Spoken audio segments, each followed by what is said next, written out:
पुणे पालिका आणि जिल्हा परिषद शाळेचा अनागोंदी कारभार समोर येतोय। 16 जून पासून शाळा सुरू होऊनही गणवेश नाही। अद्याप विद्यार्थ्यांना गणवेश का नाही असा प्रश्न उपस्थित होतोय। काही विद्यार्थी जुनाच गणवेश घालून शाळेमध्ये पोहोचले आहेत। लोकशाही मराठीच्या रियालिटी चेकमध्ये ही माहिती उघड झाली आहे। याचाच आढावा घेतला आमचे प्रतिनिधी अमोल धर्माधिकारी यांनी। शिवनेमधील महानगरपालिकेच्या शाळेमध्ये इयत्ता 4थीच्या वर्गामध्ये आपण आहोत आणि इथे आपल्याला काही विद्यार्थी हे शाळेच्या गणवेशामध्ये पाहायला मिळतात। काही जण हे गणवेशामध्ये पाहायला मिळत नाहीयेत। तुला मिळालाय का गणवेश शाळेचा? नाही मिळाला। अजून घेतला नाही का आई वडिलांनी? नाही मिळाला। घ्यायचाय। भेटलाय। कधी भेटलाय?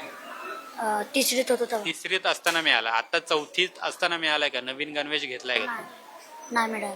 तर हे सगळे तिसरीचे विद्यार्थी होते जे या शाळेमध्ये होते तेव्हा त्यांना गणवेश मिळालेला होता। पण आता हे सगळे इयत्ता 4थीमध्ये गेलेले आहेत आणि आता जे नवीन गणवेश खरं तर शासनाने त्यांना देणं अपेक्षित होतं ते मात्र अजूनही यांना मिळालेले नाहीयेत। आणि जसं काही वेळापूर्वी मॅडमनी सांगितलं की अजून 10 दिवसांचा कालावधी लागू शकतो। नुकतीच एक बैठक या संदर्भातली झालेली आहे ज्यामध्ये संपूर्ण ही गणवेश देण्याची जी प्रक्रिया आहे ती सुद्धा शाळेच्या कडून करण्यात आलेली आहे। पण अजूनही पुणे शहरातल्या या प्राथमिक शाळा पाहिल्या तर एकूण संख्या यांची जवळपास 315 आहे। त्याचबरोबर माध्यमिकच्या काही शाळा महानगरपालिकेच्या आहेत।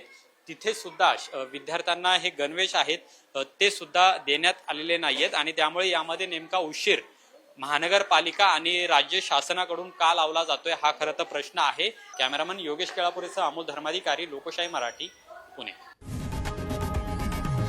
लोकशाही मराठी ऐका, पहा, जागरूक रहा।